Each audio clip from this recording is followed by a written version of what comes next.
네, 오늘은 4월 14일 수요일 아침입니다. 하나님께서 주신 귀한 이 아침인데요. 우리 모든 승리교회 성도님들이 하나님의 말씀으로 그렇게 승리하며 지내는 그런 하루가 되기를 소망하면서 함께 하나님 말씀을 보겠습니다. 제가 먼저 기도하고요. 하나님 말씀 봅니다. 하나님, 이 시간에 저희들이 아침을 깨워 주님의 말씀 앞에 있습니다.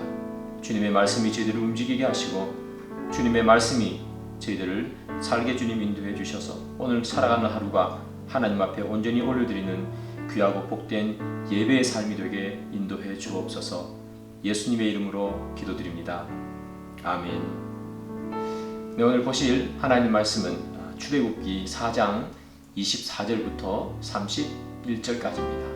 모세가 길을 가다가 숙소에 있을 때에 여호와께서 그를 만나사 그를 죽이려 하신지라. 십보라가 돌칼을 가져다가 그의 아들의 포피를 베어 그의 발에 갖다 대며 이르되 당신은 참으로 내게 피난 편이로다 하니 여호와께서 그를 놓아주시니라. 그때에 십보라가 피난 편이라 함은 할례 때문이었더라. 여호와께서 아론에게 이르시되 광야에 가서 모세를 맞으라 하시매 그가 가서 하나님의 산에서 모세를 만나 그에게 입맞추니 모세가 여호와께서 자기에게 분부하여 보내신 모든 말씀과 여호와께서 자기에게 명령하신 모든 이적을 아론에게 알리니라.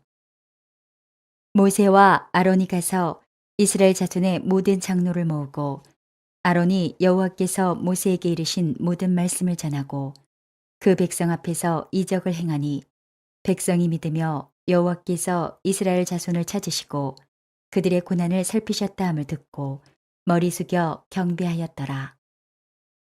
방금 읽으신 오늘 본문은요, 구약 성경 중에서 아마 해석하기가 가장 난해한 본문이 아닌가 그렇게 생각을 합니다.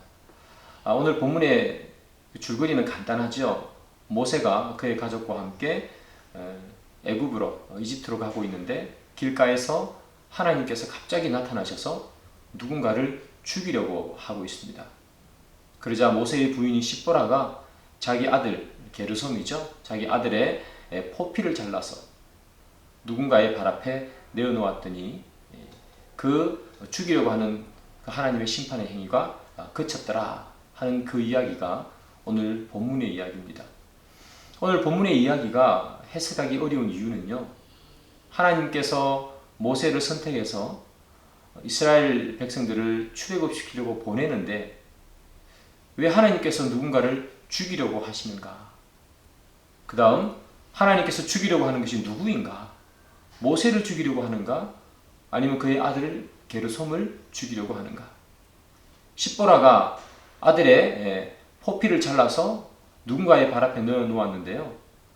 그 누군가가 모세 앞에 내어 놓았는지 아니면 아들 게르솜 앞에 내어 놓았는지 아니면 하나님 앞에 내어 놓았는지 그것도 해석하기가 어렵고요.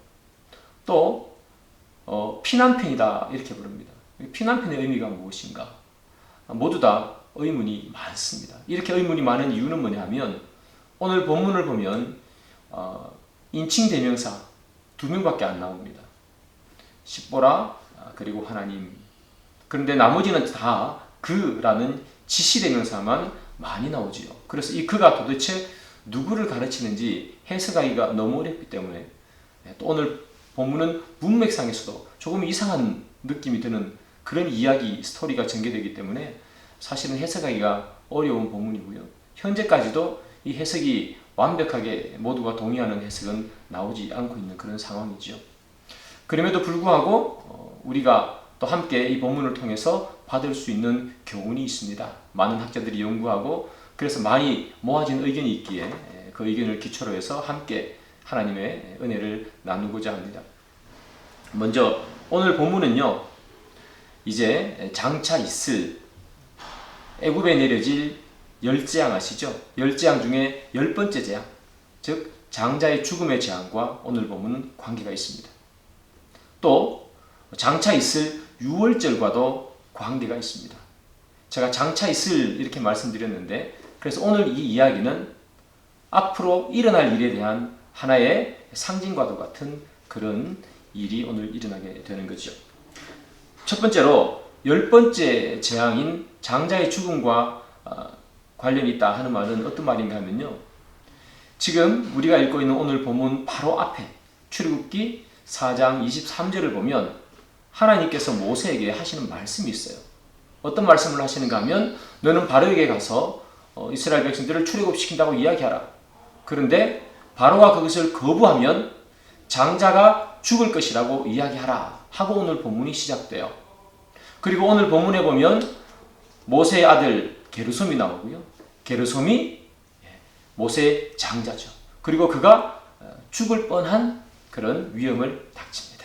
그래서 오늘 하나님께서 치고자 죽이고자 하는 사람은 누구였던가 하면 모세보다는 게르솜이라고 해석을 많이 합니다. 그래서 이 게르솜은 모세의 장자이고 그가 죽을 뻔한 위험을 넘기고 그리고 그가 포피를 던졌더니 살아났더라 하는 이야기를 통해서 이것이 애굽에 내려진 10번째 재앙인 장자의 죽음의 재앙과 관계가 있구나 하는 것을 우리는 유추해 볼 수 있고요. 두 번째는 오늘 본문은 유월절 어린 양과 관련이 있어요. 오늘 본문에 보면 이 십보라가 자기 아들의 할례를 행하는 거죠. 포피를 잘라서 그것을 발 앞에 갖다 대었다라는 말이 있어요. 발 아래 갖다 대었는데 이 갖다 대다 하는 이 히브리어는 나가라는 그런 히브리어입니다. 나가. 그런데 이 나가라는 이 히브리어가 구약 성경에 딱 두 번 쓰여져요. 오늘 본문에서 한 번 쓰이고요. 또 언제 쓰이는가 하면 유월절 때 어린 양의 피를 좌우 문설주와 문지방에 뿌리다 할 때 이 단어가 나가입니다. 그래서 이런 것을 유추해 보면 오늘 본문은 어떤 본문인가 하면 이제 모세가 장차 맞이할 10번째 재앙, 장자 죽음의 재앙과 또한 유월절 어린 양과 깊은 관련이 있는 그런 이야기구나 하는 것을 우리는 알 수 있는 거죠. 유월절 때 어린 양의 피가 좌우 문지방과 문설주에 발려 있으면 나가 이렇게 되어 있으면 장자가 살고요. 피가 없으면 장자가 다 죽게 되는 거죠. 그래서 피가 있느냐 없느냐로 장자가 사느냐 살지 않느냐가 결정이 돼요. 근데 오늘 본문에 나오는 이 모세의 장자 게르솜은 이것을 상징적으로 잘 보여주는데요. 지금 하나님께서 게르솜을 공격하고 있어요. 왜 하나님께서 공격하실까? 창세기 17장 10절과 14절 두 절을 제가 읽겠습니다. 너희 중 남자는 다 할례를 받으라. 이것이 나와 너희와 너희 후손 사이에 지킬 내 언약이니라. 할례를 받지 아니한 남자 곧 그 포피를 베지 아니한 자는 백성 중에서 끊어지리니 그가 내 언약을 배반하였음이니라. 하나님께서 창세기 17장에서 뭐라고 얘기했는가 하면 남자들은 다 할례를 받아라 라고 얘기합니다. 만약에 할례를 받지 않으면 어떻게 되느냐? 그 포피를 베지 아니하는 백성 중에서 끊어지니 할례를 받지 않으면 죽는다는 이야기를 하고 있습니다. 그런데 왜인지는 모르겠지만 이 모세는 그 아들 게르솜에게 아직 할례를 행하지 않았어요.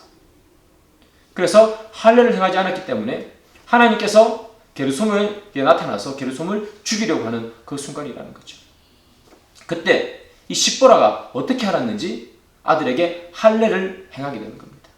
아들의 포피를 잘라서 발 앞에 놓아두는 거죠. 그러니까 어떻게 됩니까? 제가 말씀드린 것처럼 히브리어 나아가 발 앞에 갖다 대다 하는 단어 나아가 하니까 게르솜이 살았잖아요. 그런 것처럼 이 게르솜은 지금 죽을 수밖에 없었는데 할례를 행함으로 유월절 어린 양의 보혈의 피가 뿌려진 것 같은 그런 의미를 가지는 거죠. 나아가 하는 겁니다. 그래서 게르솜은 살게 되었다 하는 이야기를 하는 겁니다.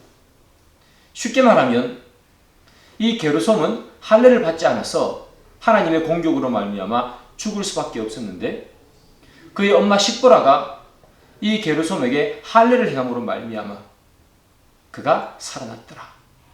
할례를 행하면서 그 포피를 누군가의 발 앞에 갖다 대었더니 즉 유월절 어린 양의 피를 뿌렸더니 그가 살았다 하는 그런 이야기죠. 이 이야기는 서두에 말씀드린 것처럼 이제 모세가 닥칠 그 이스라엘 백성들을 출애굽하는데 가장 결정적인 사건, 장자의 죽음과 유월절 어린 양의 사건을 미리 보여주는 그런 이야기가 되는 겁니다. 오늘 본문이 끝나고 나면요, 출애굽기 5장이 시작되죠. 출애굽기 5장은 이제 모세가 바로를 만나는 장면입니다. 모세가 바로를 만나서 이제 이스라엘 백성들을 데리고 나가겠다 하는 이야기가 전개되죠. 그 직전에 바로 하나님께서 이 모세와 십보라 게르솜에게 나타난 이 이야기를 해주신 이유는 무엇인가 하면, 너가 이스라엘 백성들을 데리고 출애굽을 할 수 있는 근거가 어디에 있는가 하면 바로 어린 양의 피에 있다 하는 것을 보여주는 겁니다. 너의 용맹함, 그리고 아론의 말 잘하는 것, 이런 것으로 이스라엘 백성들을 출애굽시킬 수 있는 것이 아니라 오직 이스라엘 백성들을 출애굽시켜서 가나안 땅에 들어갈 수 있는 그 능력은 어린 양의 피가 뿌려지는 것, 나아가 하는 것으로 가능하다 하는 겁니다. 내 아들이 그것 뜻으로 말미암아 살았던 것처럼 이스라엘 백성도 그것으로 말미암아 출애굽을 할 수 있고 산다. 내 힘으로 하는 것이 아니다 하는 것을 보여주는 것이죠. 그래서 오늘 본문이 우리에게 주는 교훈은 이런 교훈입니다. 우리가 세상을 살 때 우리가 우리의 힘으로 그렇게 살아가고 우리의 지혜로 살아가지만 하나님 우리에게 주시는 것은 그것이 아니라, 너희들이 진짜 하나님의 사람이라면 너희들의 힘과 지혜로 살아가는 것이 아니라 예수 그리스도의 흘리신 그 보혈의 피로 너희들은 살 수 있느니라. 너희들이 이렇게 하나님의 말씀을 대할 수 있고 기도할 수 있게 된 것은 내가 열심을 내어서가 아니라 어린 양 예수님께서 십자가에 달려 죽으시고 우리를 살려주셨기 때문에, 그래서 우리가 이렇게 할 수 있는 것이다 하는 것을 보여주는 것이죠. 사랑하는 여러분, 오늘 하루를 우리가 살 때도 그 우리를 위해서 피 흘려주신 어린 양 되신 예수님의 은혜에 감격하고 우리의 지혜와 힘이 아니라 하나님의 지혜에 의지해서 그렇게 하루를 살아가며 주님께 감사하는 저와 여러분이 되기를 주님의 이름으로 축복합니다. 기도하겠습니다. 주님, 이 시간에 저희들이 함께 하나님의 말씀을 받습니다. 어린 양의 피가 저희들을 구원한 줄 믿습니다. 그 주님 때문에 언제나 감사하고 언제나 감격할 수 있는 저희들이 되게 도와주옵소서. 예수님의 이름으로 기도드립니다. 아멘.